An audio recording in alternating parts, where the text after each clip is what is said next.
मकुट पीतांबरधारी अकारण करुणा वरुणालय भक्तवांछा कल्पतरु भक्तवत्सल भगवान श्री कृष्ण परमात्मा की साक्षात वांग्मयी प्रतिमूर्ति श्रीमद् भागवत महापुराण हम सभी भक्तों के हृदय में सदा विराजमान रह करके सभी को सदैव सन्मार्ग के लिए सदप्रेरणा करने वाले श्री सतगुरु महाराज के पावन चरणारविंद में नमन वंदन प्रणाम करते हुए इस भागवत कथा अनुष्ठान भक्ति कथा रसधारा के यजमान परिवार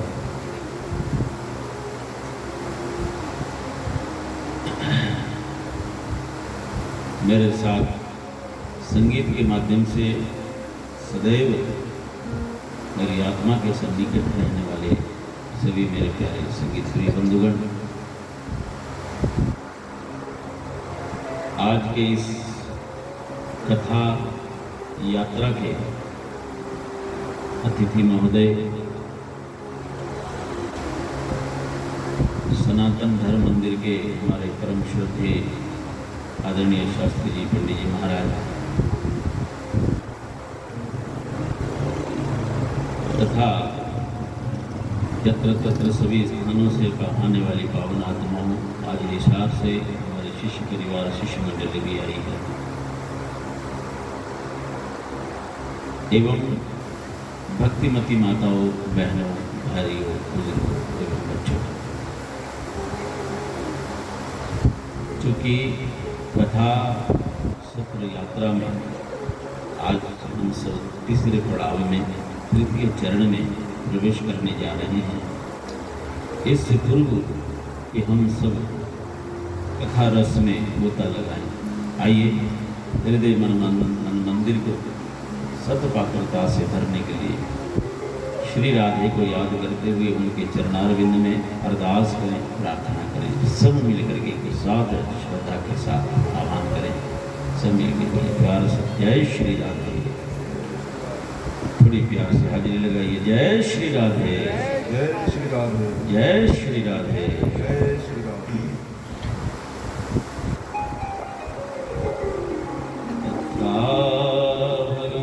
भगवान व्यास पुत्रो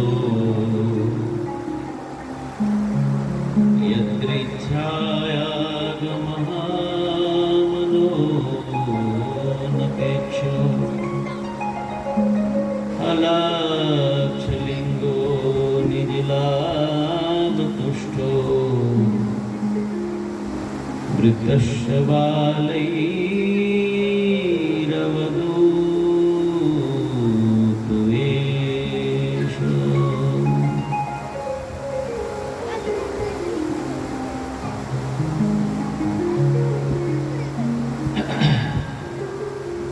आइए अपनी पवित्र आत्मा को लिए हुए सर्वप्रथम हम सब नैमिषतीर्थ में 88,000 ऋषि मुनिगण, शौनक आदि ऋषि, सुखी महाराज सत्संग लाभ प्राप्त कर रहे हैं। उन सभी का दर्शन, वंदन, नमन, प्रणाम करते हुए आइए हम अपनी पवित्र आत्मा को लेकर के शुकताल की पावन भूमि में चले, जहाँ पर परीक्षित अपनी आई हुई विपदा पर पश्चाताप कर रहे हैं, रो रहे, विलप रहे हैं और बड़े बड़े ऋषि मुनि ज्ञानी ध्यानी वहाँ उपस्थित हैं। उन सब के बीच अचानक सदगुरु भगवान सुखदेव जी का प्राकट्य हो गया। बोलो सदगुरुदेव महाराज की। कुछ क्षण के लिए हम भी अपनी आत्मा को वहीं पर अवस्थित करें, ताकि सदगुरु महाराज के मुखारविंद से निश्रित अमृत रस का पान सभी ऋषि मुनिगण कर रहे हैं परीक्षित, तो हम भी अपनी आत्मा को वहाँ पर अवस्थित करें। एकाध छींटा, एकाध बूंद हम सबके जीवन में भी धन्य कर जाए। इस भाव के साथ, बड़ी श्रद्धा भाव के साथ, पात्रता के साथ विराजमान। तो सर्वप्रथम हमारे पंडित जी महाराज वहाँ कुर्सी पे बैठे, मुझे ठीक नहीं लग रहा, आप यहाँ आकर के आसन में विराजमान हो जाए। आइए आइए बैठो।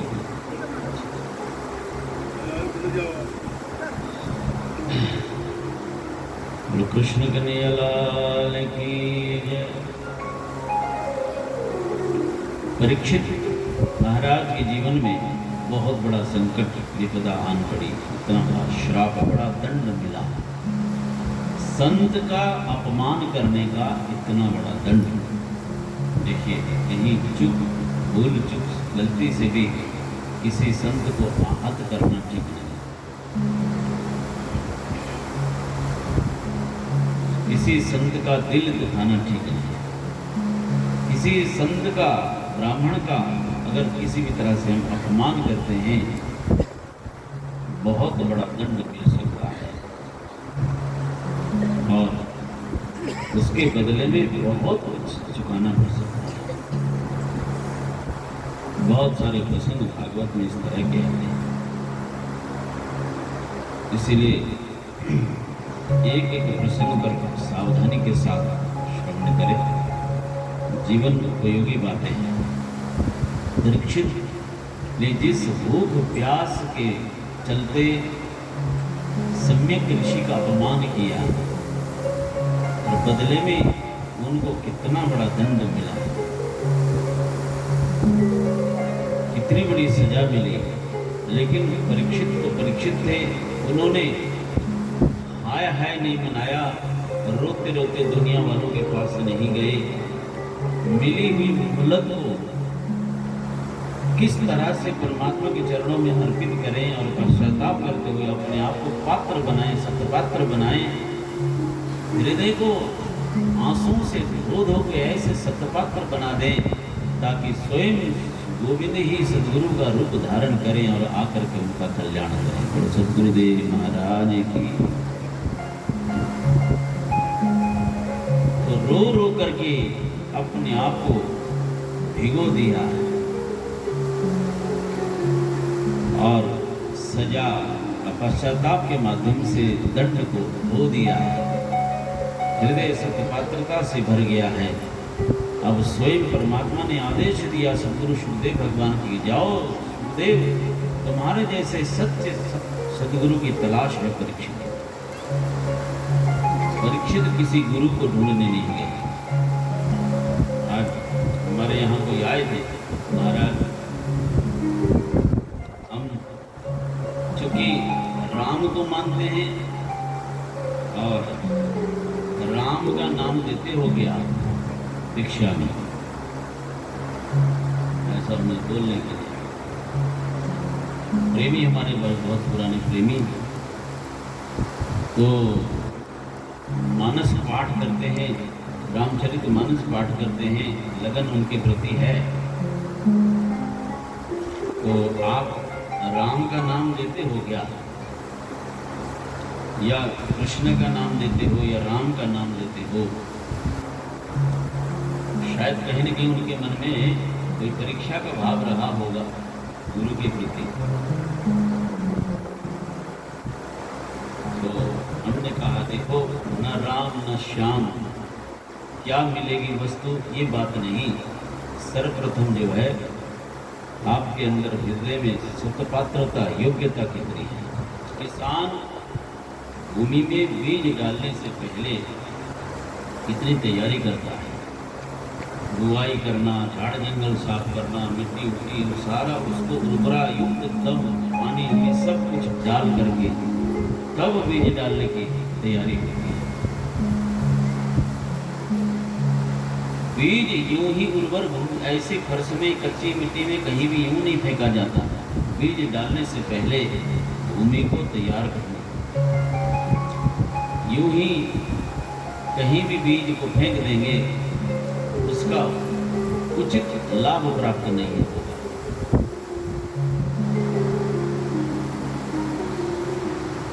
कह देते हैं पानी पीना छान के, गुरु करना जान के, ऐसा बोलते अधिकांश। पानी छान के पियो बहुत अच्छा है, और हम भी अधिकांश कई लोग कहते हैं तो हम भी सोचते हैं कि गुरु को भी छान छान के ले ले। गुरु को छानने की बुद्धि छलनी भी हमारी कंडीशन, हमारी शर्तों में, हमारे मन के मुताबिक गुरु टीका तो ठीक है, नहीं तो छट तेरे जैसे तेरे को और हैं। कई लोग कई कई गुरु बना लेते हैं,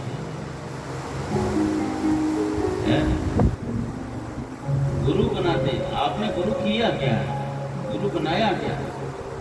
गुरु बनाया।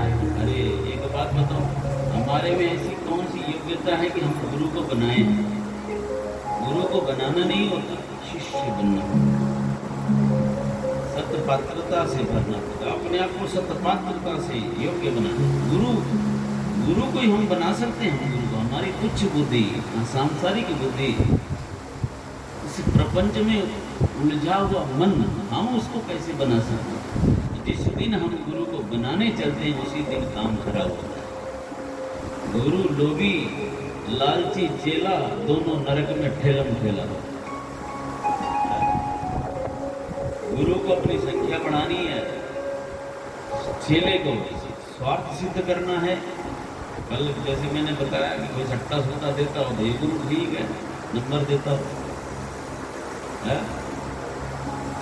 ये इससे बात नहीं बनी तो दूसरा तीसरा हजारों लाखों करोड़ों है। तो कहा, शास्त्र कहता है कि छानना गुरु को नहीं था, छानना अपने स्वयं को, कि मेरी भूमि तैयार है कि नहीं, पात्रता मेरे अंदर है कि नहीं। अगर पात्रता है तो ढूंढने नहीं जाना पड़ता, स्वयं परमात्मा किसी न किसी को सत्य प्रेरणा करके आपके पास भेज देगा, नहीं तो स्वयं चला है। सदगुरु का है? मेरा रब सतगुरु बन के आया, मत्था टेक लेने दे। पंजाब में मैंने कहीं गीत सुना था, मेरा रब सतगुरु बन के आया, मत्था टेक लेना। मुझे याद होता तो सुना देता। स्वयं विविध प्रकार के रूप बना करके प्रभु आ जाते हैं। तो गुरु को छाना नहीं है। हम कहा, बाइबल में भी लिखा है, no thy self, no thy self, अपनी पहचान करो। हमारे सदगुरु की वाणी में लिखा है, सदगुरु कहते हैं, पहले आप पहचानो रे साधो, पहले आप पहचानो, पहले आप पहचानो रे साधो, पहले आप पहचानो।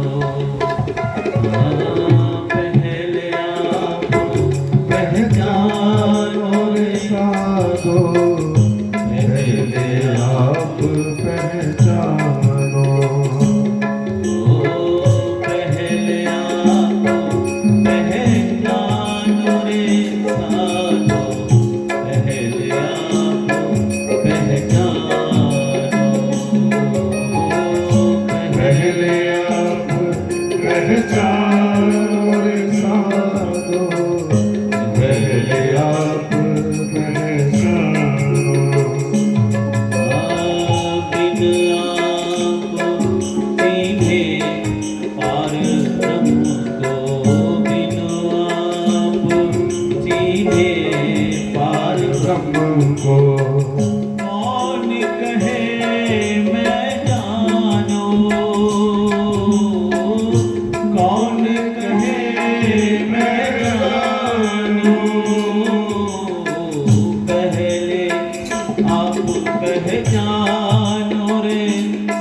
ठहरानो, जब लग घर पावत नहीं अपनो, जब लग घर पावत नहीं अपनो, भटकत फिरो भरमानो,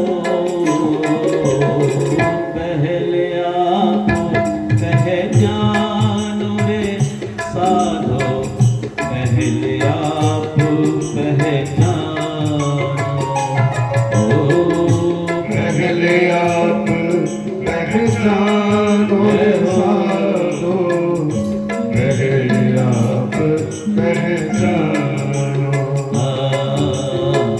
पहले आप पहचानो, ओ पहले आप पहचानो।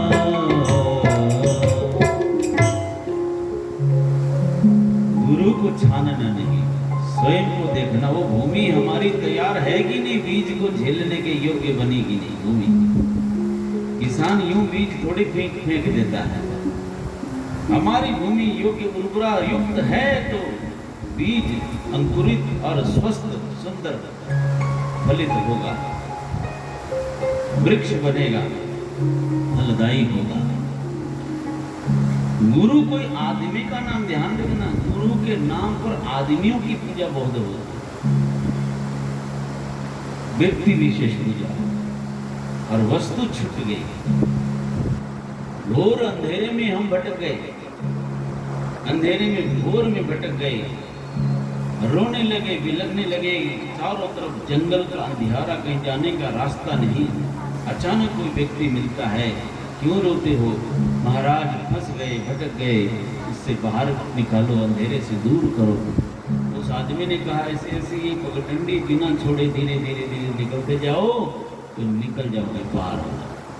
गुरु ने यूं इंगित किया, ऐसे करके, ये ऐसे ऐसे ऐसे करके चले जाना और बिल्कुल मत छोड़ना, मैं भी उसी राह का राही हूँ, और ऐसे करके निकलो तो इस गली, इस डंडी को, डंडी को मत छोड़ना और तुम पार हो जाओगे। गुरु ने राह बताया, उसने राह बताई, लेकिन हम गलती क्या करते थे, उसी को पकड़ के बैठ गए। गुरु ने उंगली दिखाई थी, वहीं पकड़ के बैठ गए। व्यक्ति विशेष पूजा। गुरु किसी आदमी का नाम नहीं, गुरु किसी व्यक्ति का नाम नहीं, गुरु तो व्यक्ति नहीं व्यक्तित्व है, व्यक्तित्व है, आदमी नहीं आदमियत है गुरु। गुरु एक शक्ति है, रू कहते अंधकार को, रू कहते प्रकाश को। वो शक्ति जो जीव को अंधेरे से प्रकाश में ले जाए, अंधेरे से उजाले की तरफ, तमसो मां ज्योतिर्गमय। वो हमारी जीवात्मा जो फंसी हुई है भवत बंधन में, झंझटों में, अंधेरे में, अज्ञान में, उसको उजाला दिखा करके परम प्रकाश परमात्मा की तरफ ले जाए, उस परम ऊर्जा, परम शक्ति का नाम गुरु है। व्यक्ति की पूजा वो व्यक्ति विशेष जिनके चरण में जाकर के नतमस्तक होकर के प्रणाम वंदन करने का मन क्यों करता है, वो उस व्यक्ति में वो वस्तु क्यों उतरती है? बोले अपनी साधना, अपने भजन, अपनी बंदगी, अपनी तपस्या के माध्यम से तपा करके अपने आप को इतना योग्य कर देता है कि वो गुरु नाम की परम शक्ति उस व्यक्ति में आकर के उतर जाती है, इसी वो व्यक्ति महान बन जाता है। बोल कृष्ण कन्हैया लाल की। गुरु के चरण पूजे जाते हैं उनके आचरण की वजह से, उनके चरण पूज्य हैं उनके आचरण की वजह से,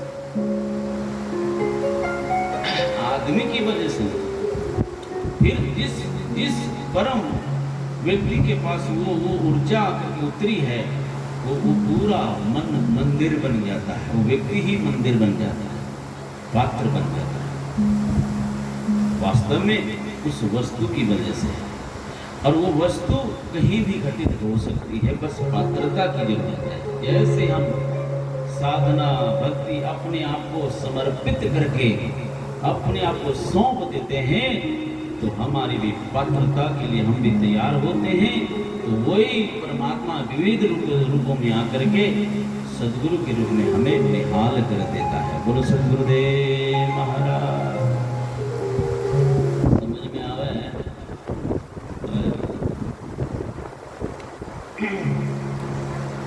तो परीक्षित ढूंढने नहीं गए, परीक्षित किसी को छानने नहीं गए, परीक्षित किसी की परीक्षा लेने गए नहीं कि मेरे योग्य है कि नहीं है? परीक्षित ने रो रो करके पश्चाताप करके अपने आप को इतना तपाया, सत्य पात्रता से भर गए और परमात्मा ने समर्थ सदगुरु सुखदेव महाराज को प्रेरित किया, जाओ सदगुरु सुखदेव महाराज आपकी प्रतीक्षा है उनको। वो ढूंढने नहीं गए, स्वयं मालिक से प्रेरणा हुई और स्वयं गुरु ढूंढता ढूंढता वहां तक।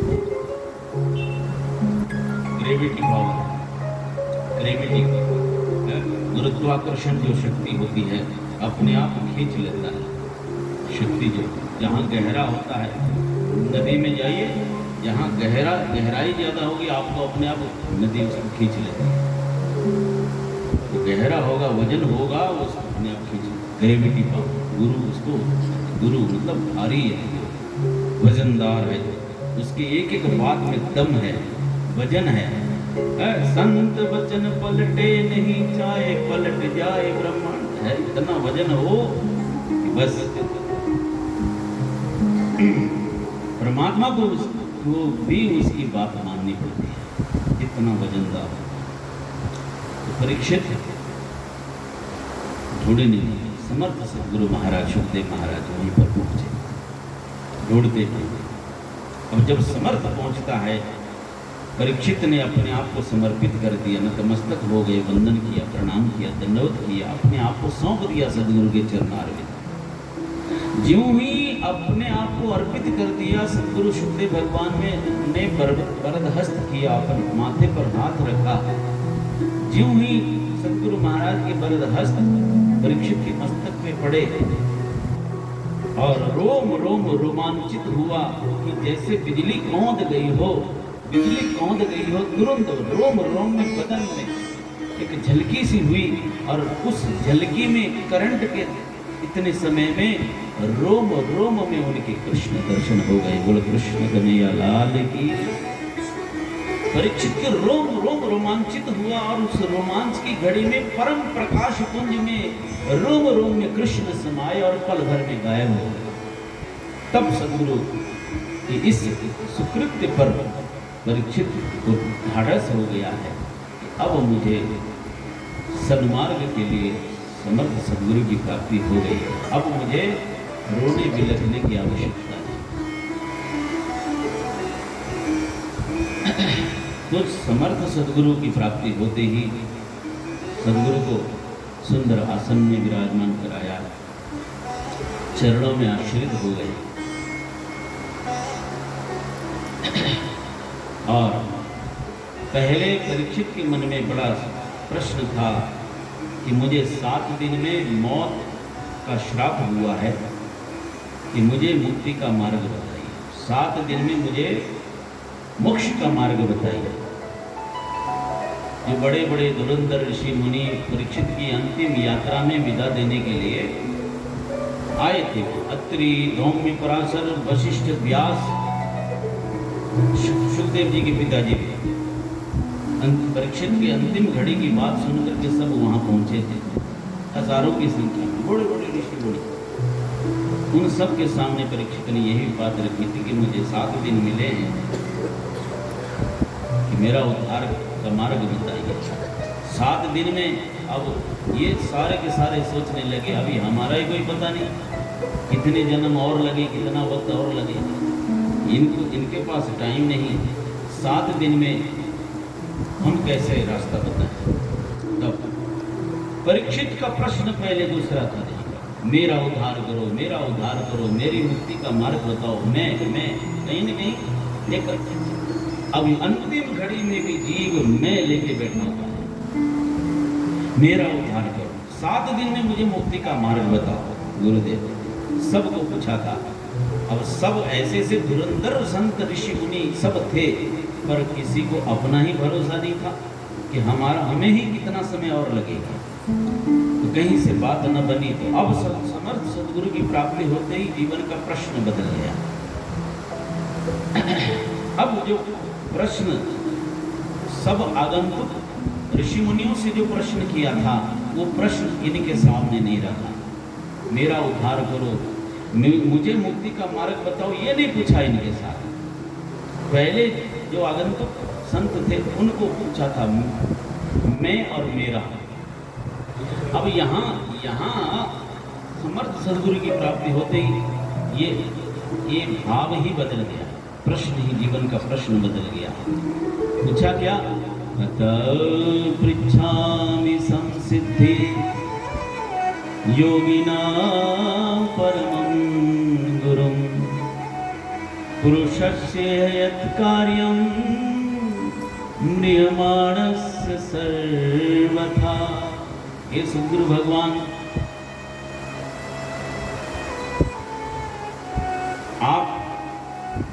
हम ये नहीं कहा कि मेरा उद्धार करो।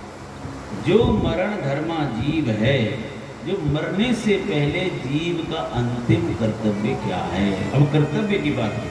पहले तो मेरा उद्धार करो बोला, बोले अब मरने से पहले जीव को अंतिम क्या करना चाहिए?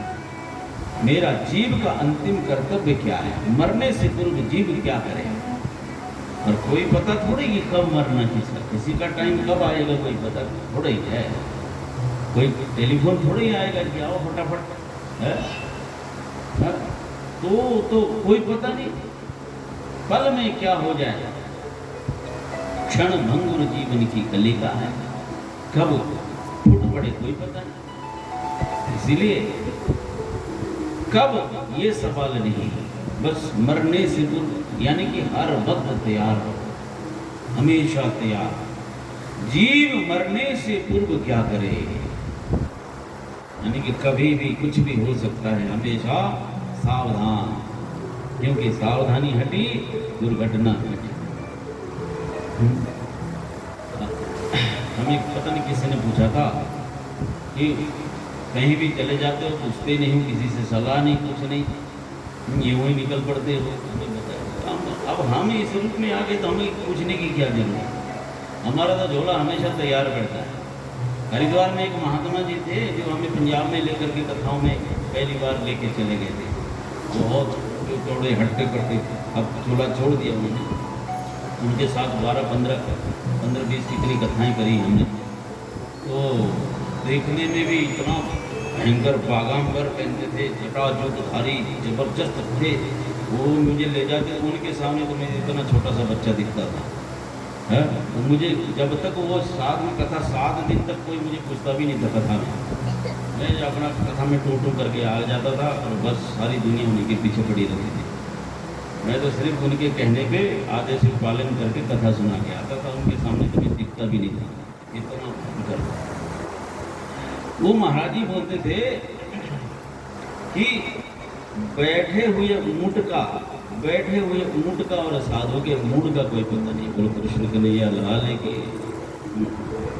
ऊंट बैठा हुआ है, अब उठेगा तो उठते समय उसका मुंह जिधर की तरफ होगा वो उधर ही चल देगा। साधु भी उसका मूड जैसा होगा उधर ही चल देगा। उसको पीछे से किसी घर वालों से किसी से सलाह थोड़ी करनी है, प्लानिंग थोड़ी करनी, योजना थोड़ी बनानी, कब वृंदावन जाना, कब हरिद्वार जाना, कब कहाँ जाना। जाओ तब चल, हमेशा तैयार, कब कहाँ, हमें यही मौज है साधु की है। वाह वाह मौज फकीरा ने। कोई कभी तो क्या है, खाए चना चबीना, कभी लपटा दी खीरा दी, याद है? मुझे याद नहीं, तो गाले वाह वाह रे मौज फकीरा दीवाना। मजा आए। याद नहीं, तो संतों की मस्ती मौज फकीरों की। ओ बाबा रे मौज फकीरां दी बाबा रे मौज फकीरां दी बाबा रे मौज फकीरां दी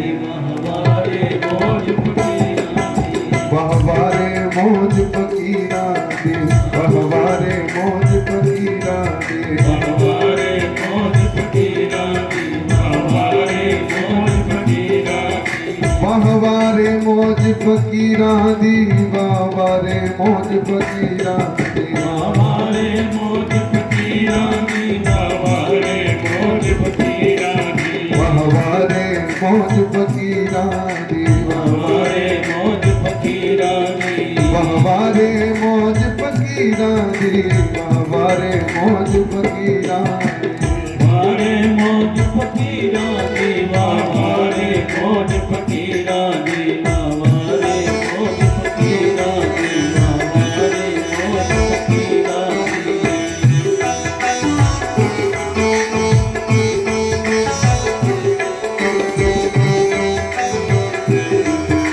आप लोग कितनी अच्छी ताली बजाते हैं, वाह, मजा आ रहा है, क्या बात है। हीरा है।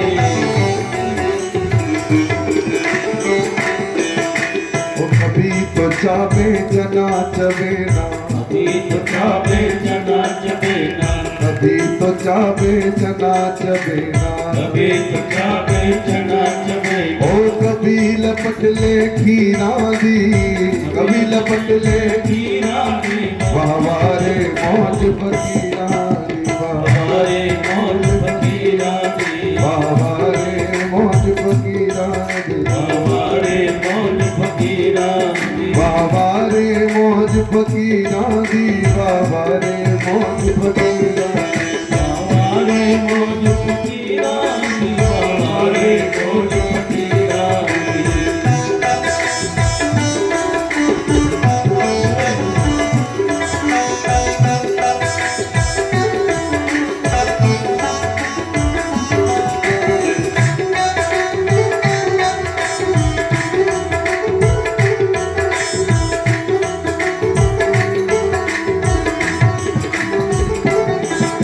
ओ कभी तो ओढ़े मैली चादर कभी तो ओढ़े मैली चादर ये कभी तो ओढ़े मैली चादर कभी तो ओढ़े मैली चादर हाँ कभी तो ओढ़े मैली चादर कभी ओढ़े मैली चादर और कभी शाल पश्मीरा दी कभी शाल पश्मीरा दी बाबा रे मौज फकीरा दी बाबा रे मौज फकीरा दी बाबा रे मौज फकीरा दी वाहवारे मौज फकीरां दी वो मंग तंग के टुकड़े खाते मंग तंग के टुकड़े खाते मंग तंग के टुकड़े खाते मंग तंग के टुकड़े खाते मंग तंग के टुकड़े खाते तंग के टुकड़े खाते और चाल चले अमीरा दी और चाल चले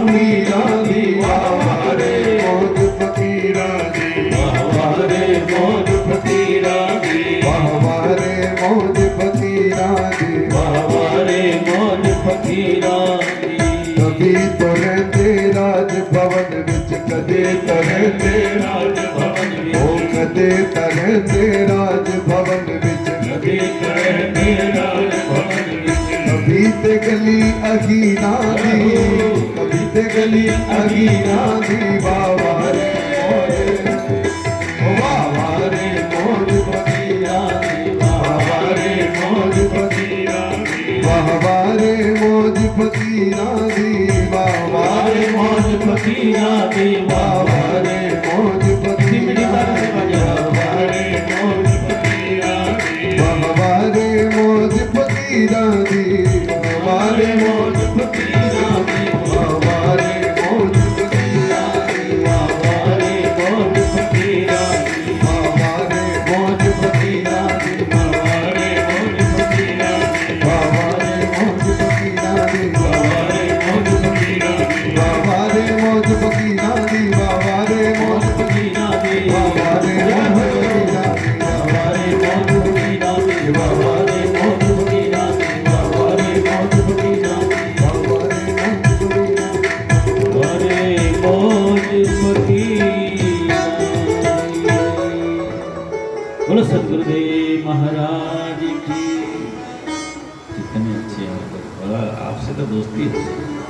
जयकारा संतोष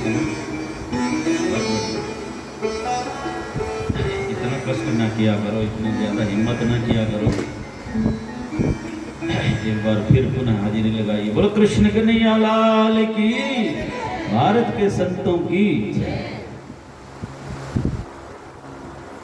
तो बस अपने आप को सत्य पात्रता से भर देंगे तो समर्थ सदगुरुदेव महाराज स्वयं आपको ढूंढते चले जाएंगे। और समर्थ सदगुरु के आते ही जीवन के विचार बदल जाए। प्रश्न बदल गया, जीव मरने से पूर्व क्या करे? कौन मर रहा है? कोई एक परीक्षित थोड़े मर रहा है, अकेले परीक्षित थोड़े मर रहा है। सारा जग है इस जगत में जातस्य ही ध्रुवो मृत्यु ध्रुवो जन्म मृत्युश्च, गीता में श्री कृष्ण कहते, जिसका जन्म हुआ है उसका तो मरना निश्चित। आया है सो जाएगा, राजा रंग फकीर। लेकिन जीवन में उसने कमाई कौन सी की? जीवन में कर्म कैसा किया? उसी के आधार पर कोई सिंहासन चढ़ चले, कोई बांधा जाए जंजीर। अंतिम घड़ी में पता लगता है अगले ने कितना कर्म किया है। उसी समय पता लगता है ना, सबको पता लगता है। अगले लास्ट में पता लगता है कि इसकी कमाई जीवन की क्या है। कोई सिंहासन चढ़ चले, किसी की लाश पर फूलों की लड़ी होती है, किसी की लाश बेनकाब पड़ी होती है। किसी को कफन भी नसीब नहीं। किसी की लाश पर फूलों की लड़ी होती है, किसी की लाश बेनकाब पड़ी होती है। अरे चलने वालों संभल के चलो, न जाने मौत कहाँ पे खड़ी हो, कोई पता थोड़ी। पग पग पर सावधान रहे वही साधु। कबीर ने हर किसी को साधु कहा, जो सावधान रहे वो साधु। ये बाना डालते ही साधु नहीं, ये तो हमारा यूनिफॉर्म है। साधु मतलब जो पग पग पर सावधान रहे, हर एक पल सावधान रहे, सजग रहे। मैंने उस दिन होश की कहानी बताई थी ना, होश पूर्वक जीवन यापन करे, सावधान रहे, वो साधु है। कोई भी भीतर की यात्रा तो अपनी अपनी है, कोई इस चोले में कोई उस चोले में, और सबको अपनी कहानी का पता है भीतर कौन क्या है। दूसरों को दिखाने के लिए हमारी कहानी और है, बात और है, और अंदर से हम कुछ और है। डबल स्टैंडर्ड चलता है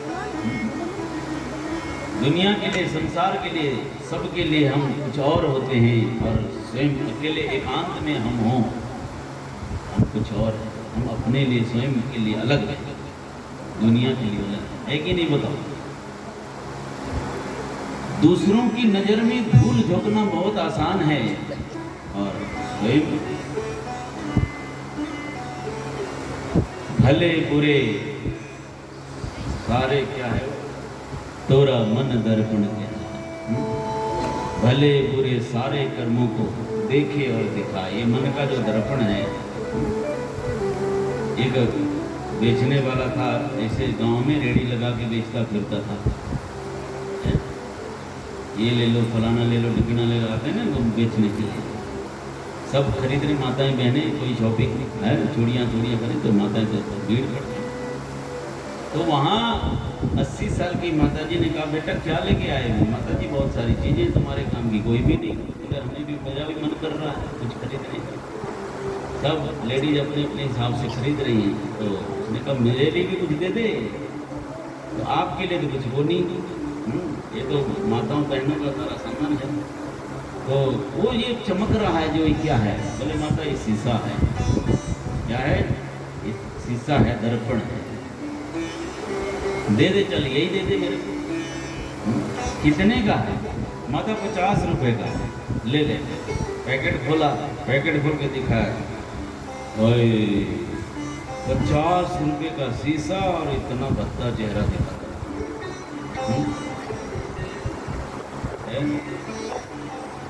₹50 का शीशा, इतना महंगा। माता ने अंदर से निकालने की कोशिश की, इतना महंगा कोई सामान और इतना भद्दा चेहरा।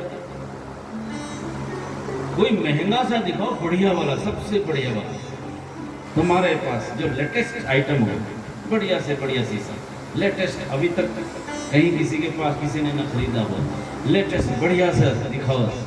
हाँ, उसने सबसे महंगा सा दिखा, माता ये ₹200 का है। और पैकेट खोल के माता सोची चलो ये मैं खरीदूंगी, और जैसे पैकेट खोला और अच्छी तरह पैकेट खोल के जैसे सामने दर्पण के सामने किया, धत तेरे को उठा के शीशा पटक दिया। ये तो एक एक झुर्रियां सब दिखा देता है, एक एक अंग अंग दिखा देता है यार। ये कोई शीशा होता है? शीशा तो कोई हमारे जमाने में, माता वो हमारे जमाने आने दुआने के शीशे मिलते थे, आने दुआने के शीशे, और चेहरा इतना सुंदर दिखता था कि क्या बताएं। माता जी कौन सी बात, कब की बात करती हो? तो जब 18-19 साल की मैं थी तब की बात। गुरु कृष्ण कन्हैया लाल की है। और जिसका चेहरा ही भद्दा होता, शीशा बेचारा क्या है? पहले से ही गड़बड़ है मामला। शीशा का दर्पण कभी झूठ नहीं बोलता। भले बुरे सारे कर्मों को देखे और दिखाए, तो रमन दर्पण कहलाए। हाँ जी, तो रमन दर्पण कहलाए। हाँ जी, तो रमन दर्पण कहलाए, तोरा मन दर्पण कहलाए। भले बुरे सारे कर्मों को, भले बुरे सारे कर्मों को देखे और दिखाए, तो रमन दर्पण कहलाए। हाँ जी, तोरा मन दर्पण कहलाए। यह मीठी मीठी थाली से जय।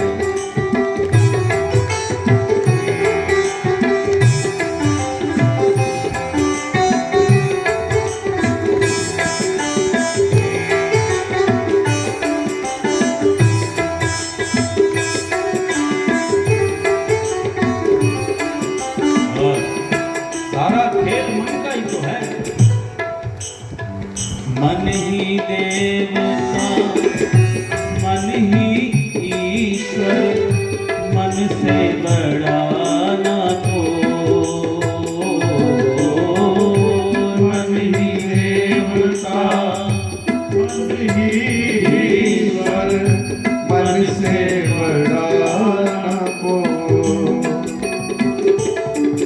मन उजियारा जब जब फैले, जग उजियारा हो। मन उजियारा जब जब फैले, जग उजियारा हो। इस उजले दर्पण में प्राणी, इस उजले दर्पण में प्राणी, भूलना जमुने पाए, तो रमन दर्पण कहलाए। हाँ जी, तो रमन दर्पण कहलाए। तो रमन दर्पण कहलाए।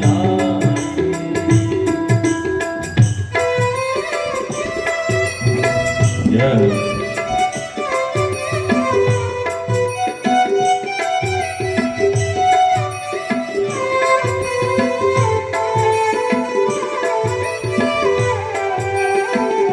श्री राधे।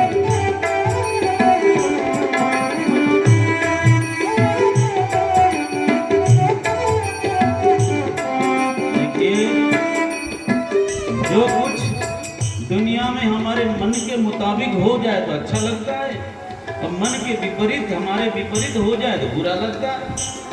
सारा खेल मन का ही तो है ना। मन की मर्जी से काम चले, मेरी मर्जी से सब कुछ हो तो अच्छा लगता है।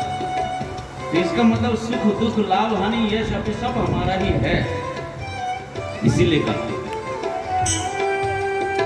सुख की कलियां दुख के कांटे मन सबका आधार।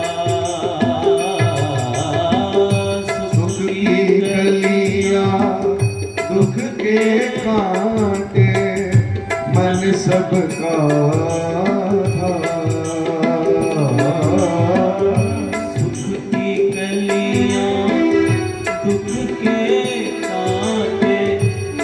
सबका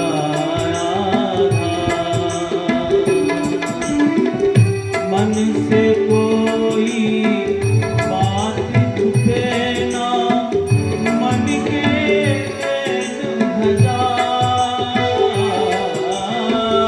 मन से कोई बात छुपे ना, मन के नैन हजार। मन से कोई बात छुपे ना, मन के नैन हजार। जग से चाहे भाग ले कोई, जग से चाहे भाग ले कोई, मन से भाग न पाए। और मन दर्पण कहलाए, हरि और मन दर्पण कहलाए। ओ भले बुरे सारे कर्मों को, भले बुरे सारे कर्मों को देखे और दिखाए। और मन दर्पण कहलाए, हरि और मन दर्पण कहलाए। हरि और मन दर्पण तोरा मन दर्पण, तोरा मन दर्पण। गुरु सच्चिदानंद भगवान की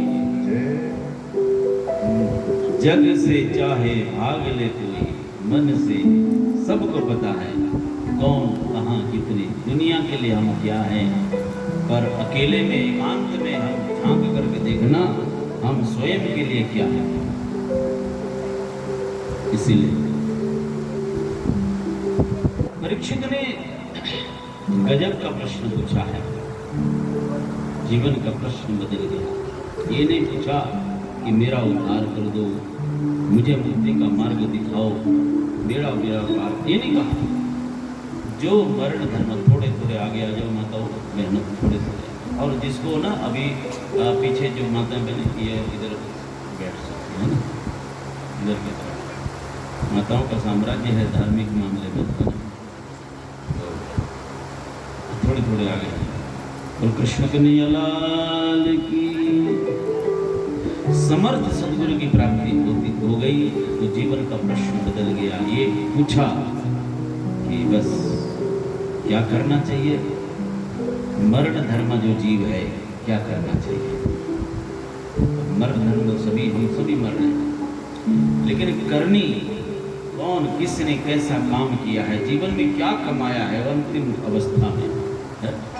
जाना तो निश्चित है, लेकिन कोई सिंहासन चढ़ चले, कोई बांधा जाए। इसीलिए अंक सुधारने के लिए जीवन अंतिम साल के अंतिम में परीक्षा में बढ़िया उत्तीर्ण होने के लिए तो साल भर पढ़ाई करते। जो साल भर पढ़ाई ना करे तो परीक्षा में एग्जाम में क्या लिखेगा। तो एग्जाम की तैयारी के लिए पहले साल भर तैयारी हो तो वो बच्चा जो है परीक्षा से डरता नहीं। परीक्षा से डरता कौन है, जो पढ़ता नहीं वो डरता। और जिंदगी की यहाँ इस जिंदगी की पढ़ाई में तो चिटिंग भी चल जाएगी, लेकिन उस पढ़ाई में तो चिटिंग भी नहीं चलेगी।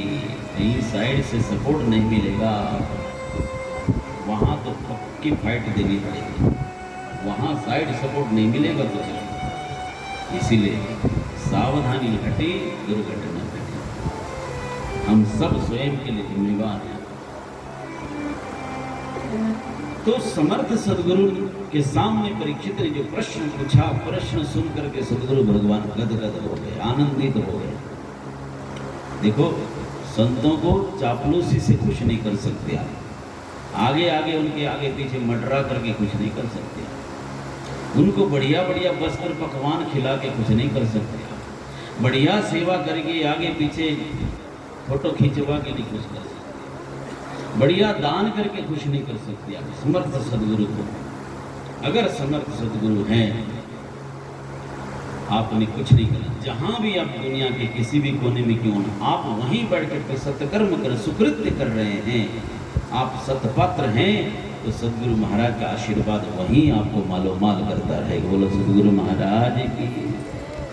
ये जो जता जता के बोलना पड़ता है कि हम आपके लिए यूं करेंगे, वो करेंगे, वो करेंगे, ये सब तो दुनिया के साथ चलेगा, ये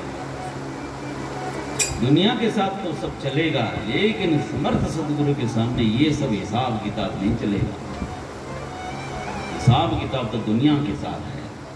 समर्थ सदगुरु सब जानते, घट घट की जाने, तन की जाने, मन की जाने दिल की चोरी, सब पता है उनको।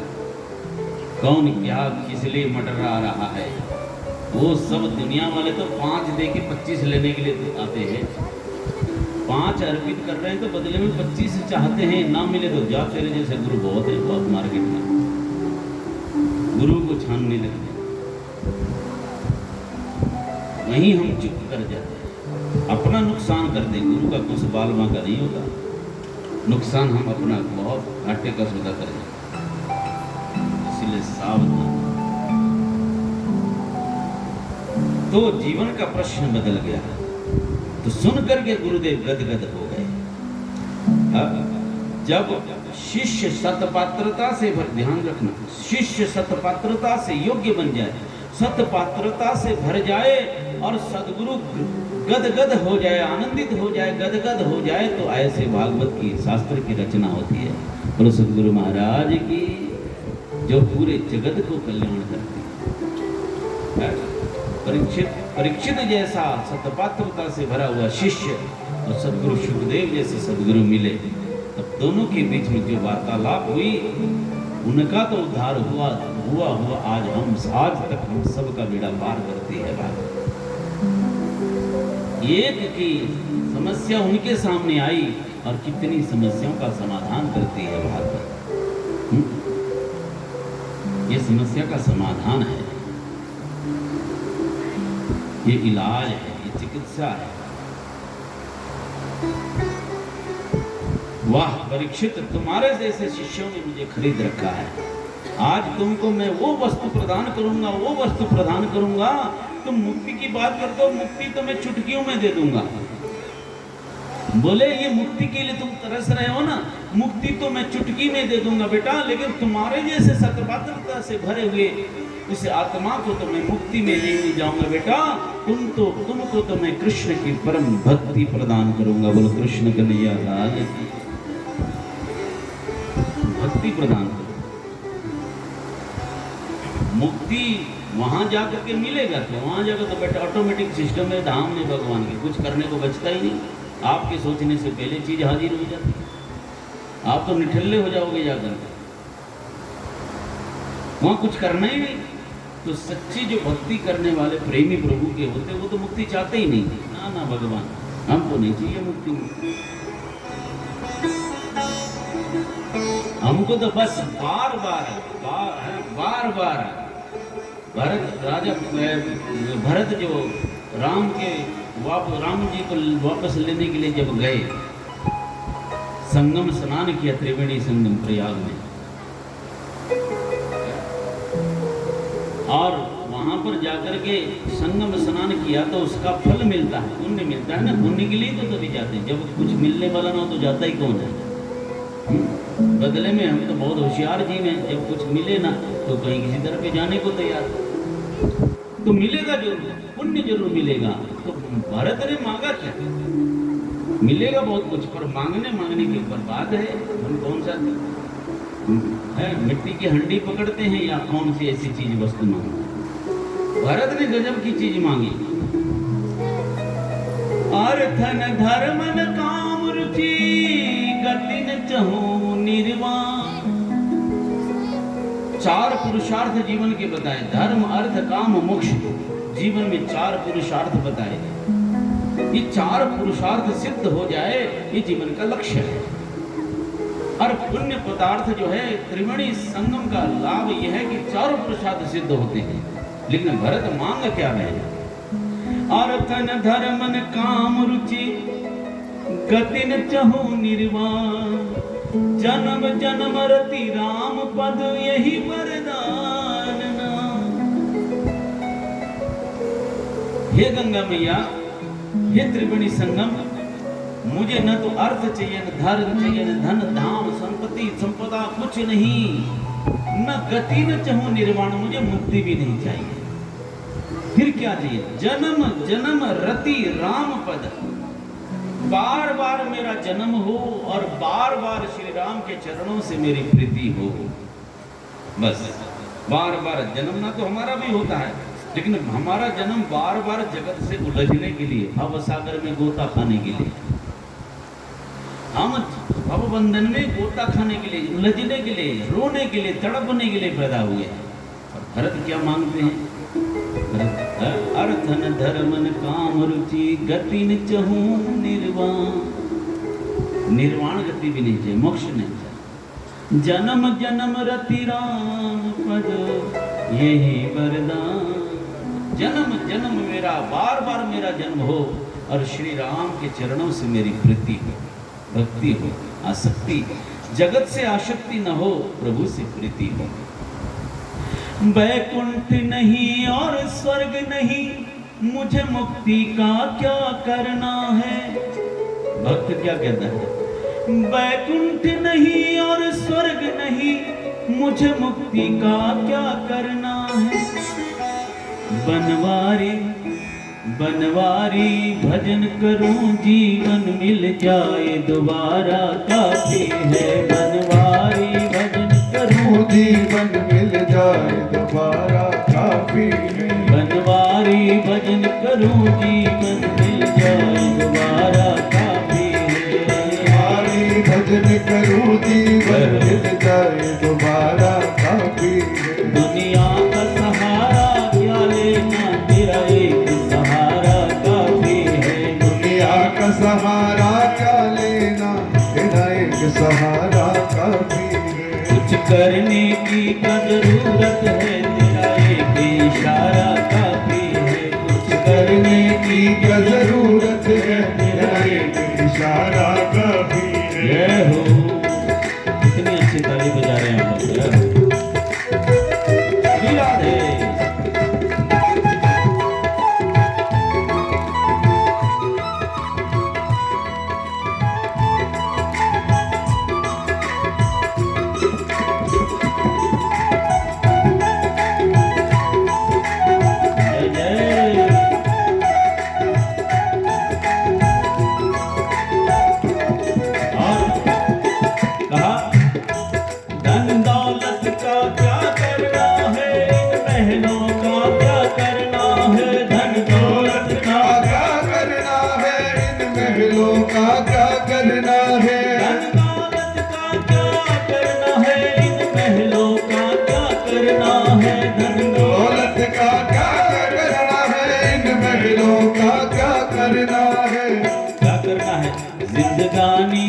जिंदगानी 4 दिनों की है, चरणों में गुजारा काफी है। जिंदगानी 4 दिनों की है, चरणों में गुजारा काफी है। कुछ करने की क्या जरूरत है, तेरा एक इशारा काफी है। कुछ करने की क्या जरूरत है, इशारा काफी है।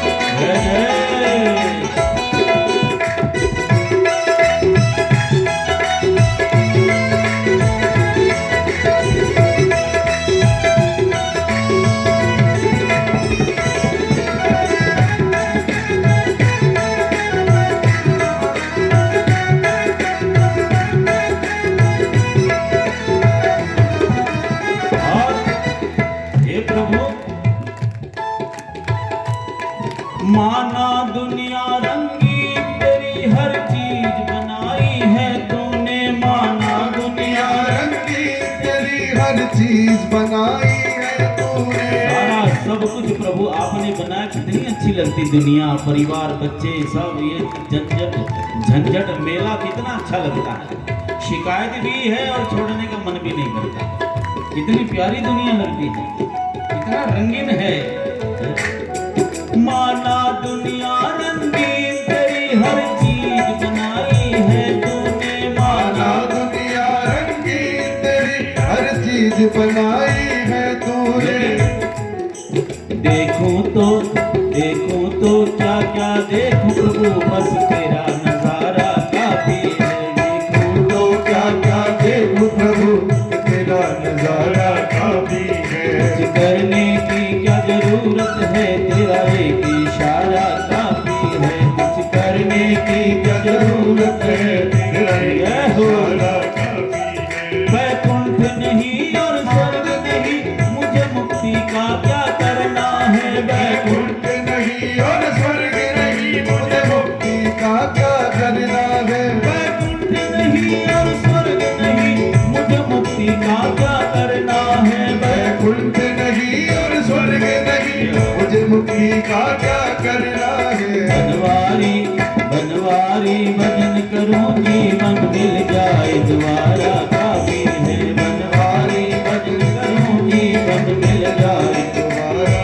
काफी है। कुछ करने की क्या जरूरत है, तेरा एक इशारा काफी है। कुछ करने की क्या जरूरत है, तेरा एक इशारा काफी है। दुनिया का सहारा क्या लेना, तेरा एक सहारा काफी है। दुनिया का सहारा क्या लेना, तेरा एक इशारा काफी है। दुनिया का सहारा क्या लेना, तेरा एक सहारा काफी है। दुनिया का सहारा क्या लेना, तेरा एक सहारा काफी है। तेरा एक सहारा काफी है।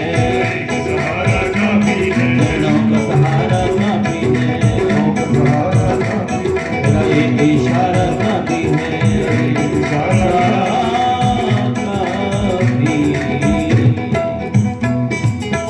भक्त वत्सल भगवान की जय।